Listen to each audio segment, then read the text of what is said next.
हिंदू धर्म में गाय को पूज्यनीय माना गया है। कहा जाता है कि बड़े से बड़े कष्ट सिर्फ गौ माता के पूजन से कट जाते हैं, क्योंकि गाय में 33 कोटि देवी देवताओं का वास माना गया है।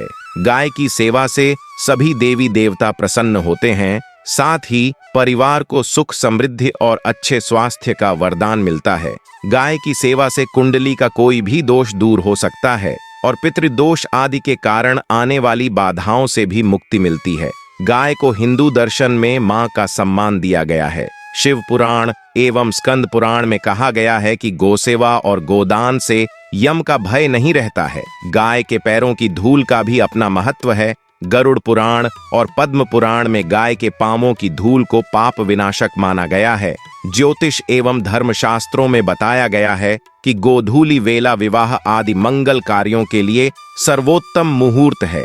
गाय के जंगल से चरकर घर वापसी के समय को गोधूली वेला कहा जाता है। हिंदू शास्त्रों में गो सेवा की बहुत महिमा बताई गई है। इस संबंध में पुराणों में कई कथाओं का भी जिक्र है। इनमें एक कथा भगवान राम के वंशज राजा दिलीप की भी है, जिन्होंने गाय की सेवा करके ही रघु जैसे प्रतापी पुत्र को जन्म दिया था। इन्हीं रघु से भगवान राम का वंश रघुवंश कहलाया था। मित्रों, आज हम आप सबको गौ माता की कथा सुनाने जा रहे हैं। गौ माता की पूजा करने और उन्हें खाना देने से हमारे कौन से कार्य पूर्ण हो जाते हैं।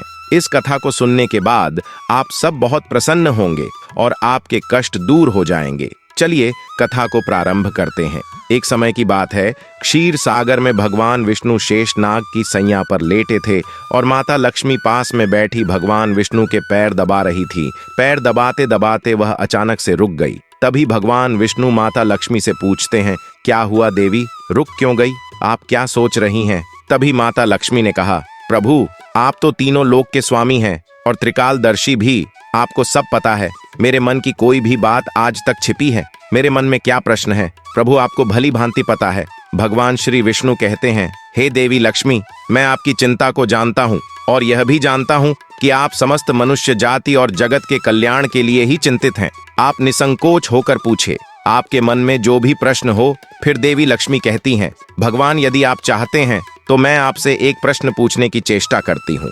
देवी लक्ष्मी कहती है, भगवान आज मैंने पृथ्वी लोक पर बड़ा ही विचित्र दृश्य देखा। तभी भगवान विष्णु पूछते हैं, देवी ऐसा क्या देखा पृथ्वी लोक पर? माता लक्ष्मी कहती है, प्रभु मैंने पृथ्वी लोक पर देखा कि कुछ अत्याचारी गायों की हत्या कर रहे थे और उन्हें मार रहे थे। वहीं कुछ सज्जन मनुष्य गायों की पूजा भी कर रहे थे। तो प्रभु यह सब दृश्य देखकर मेरा मन बहुत ही व्यथित है। मनुष्य खुद की इच्छा पूर्ति के लिए इन बेजुबान पशुओं को क्यों मारता है? इन पर इतना अत्याचार क्यों करता है? हे स्वामी, मेरे मन में यह जानने की इच्छा हो रही है कि जो मनुष्य गाय की पूजा करता है, उसकी सेवा करता है, उसे क्या फल मिलता है? और जो अत्याचारी मनुष्य गायों को मारता है, उन पर अत्याचार करता है, उन्हें कौन सा दंड मिलता है? भगवान देवी लक्ष्मी की ओर मुस्कुराते हुए देखते हैं और कहते हैं, देवी आपने बहुत ही उत्तम प्रश्न पूछा है। जो गायों को कष्ट देता उन्हें मारता है, उसे तो उसके पाप किए हुए कर्मों की सजा नरक में अवश्य मिलती है, परंतु जो गायों की पूजा करता है, उनकी सेवा करता है, उन्हें स्वर्ग लोक की प्राप्ति होती है। गौ माता की सेवा करने से पृथ्वी लोक पर और देवलोक में मनुष्य को कौन सा फल मिलता है? देवी, मैं आपको एक कथा के माध्यम से आपको समझता हूँ। हे देवी, आप इस कथा को ध्यान से सुने। इस कथा को जो भी मनुष्य सुनता है, उसके समस्त कष्ट और पाप नष्ट हो जाते हैं। उसे धन, वैभव और कीर्ति की प्राप्ति होती है और मृत्यु के बाद वह मनुष्य देवलोक में निवास करता है, लोक में जाता है। माता लक्ष्मी कहती है, प्रभु यह मेरे सौभाग्य है कि यह कथा आपके द्वारा मुझे सुनने को मिल रही है। भगवान कथा प्रारंभ करते हैं। कहते हैं, प्राचीन समय की बात है, भूलोक पर व्यवसान वंश में एक दिलीप नाम के राजा, जो महाराज धर्म का बड़ा पालन करने वाले गुणवान, चरित्रवान तथा महापराक्रमी थे, उन्होंने शांति और धर्म पूर्वक अपनी प्रजा और राज्य का पालन किया और अपनी प्रजा को सदैव ही सभी तरह से सुखी रखा। उनकी प्रजा सदैव उनसे संतुष्ट रहती थी। कुछ दिन बाद राजा दिलीप की शादी राजकुमारी शतरूपा से हो जाती है। महाराज दिलीप अपनी पत्नी शतरूपा के साथ प्रसन्नता पूर्वक अपना वैवाहिक जीवन व्यतीत कर रहे थे किंतु कुछ वर्ष बीत जाने के बाद महाराज को अपने उत्तराधिकारी की चिंता सताने लगी, क्योंकि महारानी के गर्भ से कोई संतान नहीं हुई। तब महाराज दिलीप अकेले और एकांत में बैठकर सोचने लगे कि मैं कभी कोई पाप भी नहीं किया है और मैं सदैव अर्षियों और मुनियों की सेवा की है, धर्म पूर्वक राज्य भी चला रहा हूँ, उसके बाद भी मुझे पुत्र की प्राप्ति नहीं हो रही है। मैंने अनजाने में ऐसा कौन सा पाप कर दिया है? इतना सोचकर वह बहुत चिंतित हो गए। फिर उनके मन में एक विचार आया कि इस समस्या का समाधान केवल गुरु वशिष्ठ जी ही कर सकते हैं। वे ही मुझे मेरे दोष के बारे में बताएंगे और संतान प्राप्ति के लिए कोई मार्ग बताएंगे। इतना सोचकर राजा दिलीप और रानी शतरूपा के साथ गुरु वशिष्ठ जी के आश्रम पर पहुंच गए। आश्रम पर वशिष्ठ जी नित्य कर्म करके ध्यान लीन में बैठे थे। उसी समय राजा दिलीप रानी के साथ उनके पास जाते हैं और उनका दर्शन करते हैं। राजा दिलीप और रानी ने गुरु वशिष्ठ के चरण स्पर्श किए और आशीर्वाद प्राप्त किया। गुरु वशिष्ठ ने उनके कुशल मंगल पूछते हुए उन्हें आशीर्वाद दिया। फिर वशिष्ठ जी कहने लगे, हे राजन, सब कुशल मंगल तो है ना? आप और महारानी का आज अचानक वन में मेरी कुटिया में पधारने की ऐसी क्या आवश्यकता पड़ गई है? किस कारण एक महान राजा को अपना राज्य छोड़कर इस वन में आना पड़ा? व्यवसान कुल के सभी राजा महाराजा अपनी उम्र के अंतिम दिनों में अपना राज्य अपने उत्तराधिकारी को सौंपकर तपस्या करने के लिए वन में आते हैं, किंतु आप तो अभी भी नवयुवक हैं। आपने अभी अभी राज्य का कार्यभार संभाला है, आपने अभी तक पुत्र भी उत्पन्न नहीं किया है, फिर आप ऐसे अपना राज्य पथ छोड़कर वन में क्यों चले आ गए? यह आप जैसे महान और पराक्रमी राजा को शोभा नहीं देता है। इतना सब सुनने के बाद राजा दिलीप बोलते हैं, हे गुरुवर, मैं यहाँ जंगल में आपके यहाँ पर तपस्या करने के लिए नहीं आया हूँ गुरुदेव, मैं आपके पास सहायता मांगने के उद्देश्य से आया हूँ। कृपया आप मेरा मार्गदर्शन कीजिए, मैं बहुत कष्ट में हूँ। फिर महर्षि वशिष्ठ कहते हैं, हे राजन, आपके जैसे महान राजा को भला किस बात के लिए मेरा मार्गदर्शन चाहिए? फिर राजा दिलीप बोलते हैं, गुरुवर, आप तो स्वयं ही त्रिकालदर्शी हैं, आपको भली भांति पता हो गया होगा कि हम किस प्रयोजन से आपके पास आए हैं। महर्षि राजा दिलीप की बातें सुनने के बाद मुस्कुराते हुए कहते हैं, हे राजन, आप चिंतित ना हो, मैं अवश्य आपकी सहायता करूंगा। फिर महर्षि वशिष्ठ अपनी दिव्य दृष्टि से महाराज दिलीप के भूतकाल में हुए पापों को देखने लगते हैं, तो उन्हें राजा की एक भूल के बारे में पता चलता है। महर्षि वशिष्ठ राजा से कहते हैं, हे राजन, आपसे एक बहुत बड़ी भूल हुई है जिसका आपको ज्ञान नहीं है। जब आप अपने मित्र राज्य से लौट रहे थे, तभी मार्ग में एक वट वृक्ष के नीचे एक गाय और उसके नन्हे बछड़े को आपने अनदेखा कर दिया था। वह गाय और उसका बछड़ा बहुत भूखे, प्यासे और कष्ट में थे। आपने उस गाय को और उसके नन्हे बछड़े को ना ही भोजन कराया और ना ही उसे नमस्कार किया। उस गाय ने आपसे मदद की गुहार भी लगाई, किंतु आप अपनी प्रसन्नता में खोए हुए थे और आपको उस गाय की पुकार भी सुनाई नहीं दी।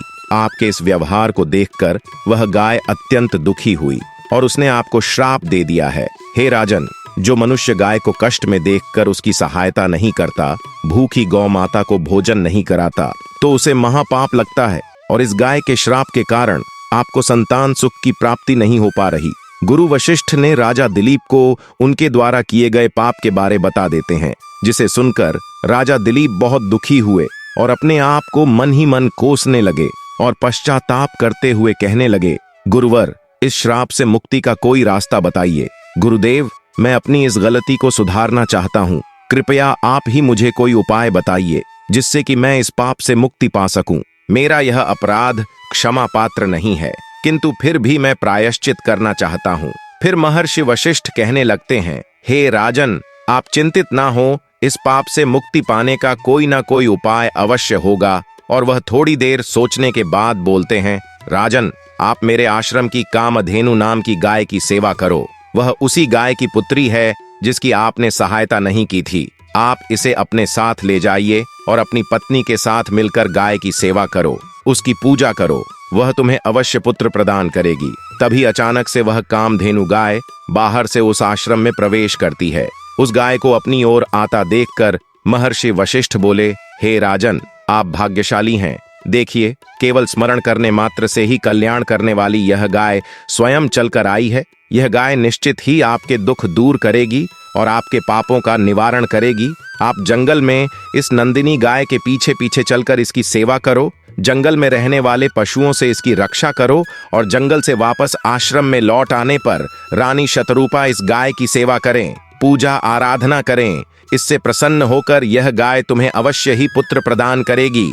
राजा दिलीप ने गुरु वशिष्ठ की बातें मानी और फिर गाय को चराने के लिए प्रतिदिन जंगल में लेकर जाने लगे।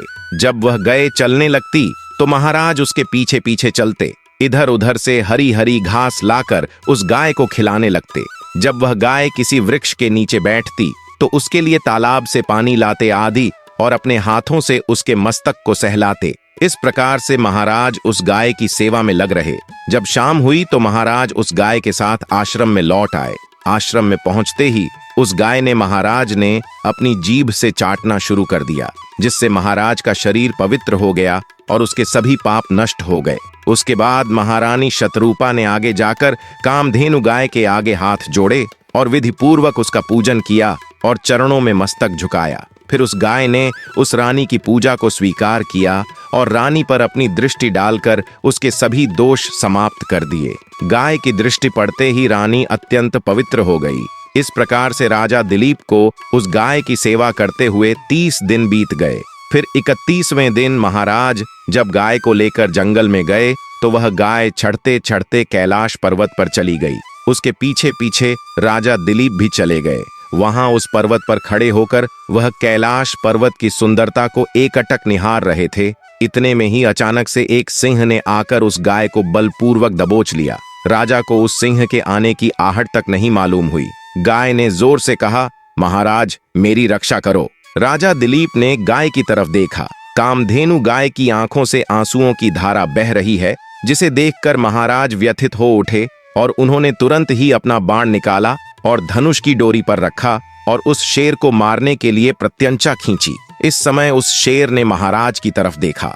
उस शेर की दृष्टि पड़ते ही महाराज का शरीर जैसे बर्फ की तरह जम गया हो। उनकी शक्ति क्षीण हो गई, उनका सारा बाल शून्य हो गया। अब तभी उस सिंह ने गर्जना भरी आवाज में कहा है, राजन, मेरे ऊपर प्रहार करना तुम्हारे बस की बात नहीं है, क्योंकि भगवान भोलेनाथ मेरी ही पीठ पर पैर रखकर नंदी पर विराजमान होते हैं। इसीलिए तुम मुझे मारने की चेष्टा मत करो। अगर तुम मुझे करने की कोशिश करोगे तो निष्फल रहोगे। अब तुम यहाँ से लौट जाओ। विधाता ने इस गाय को आज मेरा भोजन नियुक्त किया है, इसीलिए तुम इसमें दखल देने की कोशिश मत करो। मैं जानता हूँ तुम सूर्य वंश में जन्मे हुए राजा दिलीप हो। तुम्हें अभी यह ज्ञात नहीं, इस कैलाश पर्वत पर भगवान भोलेनाथ की माया फैली हुई है, इसीलिए तुम यहाँ से तुरंत ही चले जाओ। फिर राजा दिलीप बोलने लगे, हे सिंहराज, कृपया आप इस गाय को न मारे। यह महर्षि वशिष्ठ जी की संपूर्ण मनोरथ को पूर्ण करने वाली कामधेनु गाय है। इसकी हत्या ना करें।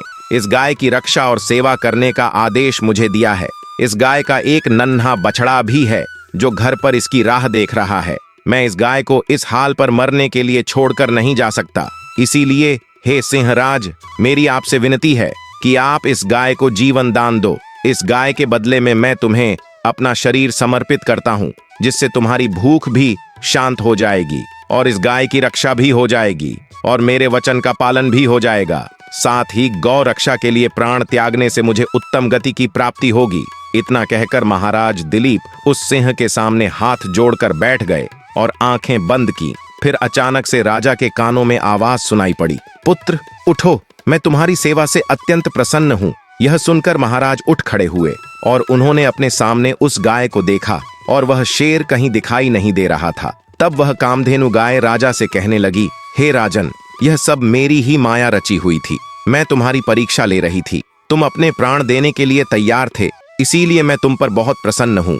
अब तुम मुझसे कोई भी वरदान मांगो, जो तुम्हारी मनोकामना है वह कहो, वह अवश्य पूर्ण करूंगी। महाराज दिलीप कहते हैं, हे गौ माता, मेरे मन में जो इच्छा है वह आप भली भांति जानती हैं। कृपया आप मुझे पुत्र प्राप्ति का वरदान दीजिए, मेरी यही कामना है। फिर उस गाय ने कहा, हे बेटा, तुम पत्ते के दोने में मेरा दूध लेकर उसका पान करो। इससे तुम्हें अत्यंत बुद्धिमान और गुणवान पुत्र की प्राप्ति होगी। महाराज कहने लगे हैं, अब आप मेरे साथ आश्रम पर चलिए और मैं आपकी पूजा आराधना करके तथा मेरे अनुष्ठान को पूरा करके आपके अमृत समान दूध का पान करना चाहता हूँ। उसके बाद राजा दिलीप उस गाय को साथ लेकर आश्रम चले गए। आश्रम में पहुंचने पर महारानी शतरूपा ने आगे जाकर उसे गाय का पूजन किया। तब उस गाय ने कहा, हे महारानी, आप मुझे स्पर्श करें, इससे आपको अत्यंत गुणवान और विद्वान पुत्र की प्राप्ति होगी। फिर महारानी ने गाय को स्पर्श किया। महाराज और महारानी ने उस गाय की विधिवत पूजा आराधना की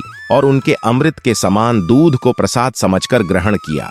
महर्षि वशिष्ठ कहने लगे, हे राजन, अब आप अपने पाप से मुक्त हो चुके हैं, तुम्हारी मनोकामना अवश्य पूर्ण होगी। इस प्रकार से महाराज दिलीप द्वारा गाय की सेवा करने से उन्हें 2 पुत्र और 3 कन्याओं की प्राप्ति हुई। बहुउपयोगी गाय सभी प्रकार के वास्तु दोषों को भी दूर करती है। जिस स्थान पर भवन का निर्माण करना हो, यदि वहां पर बछड़े वाली गाय को बांध दिया जाए तो उस स्थान के सभी संभावित वास्तु दोष स्वतः ही ठीक हो जाते हैं और निर्माण कार्य पूरा होने तक किसी तरह की बाधा नहीं आती है।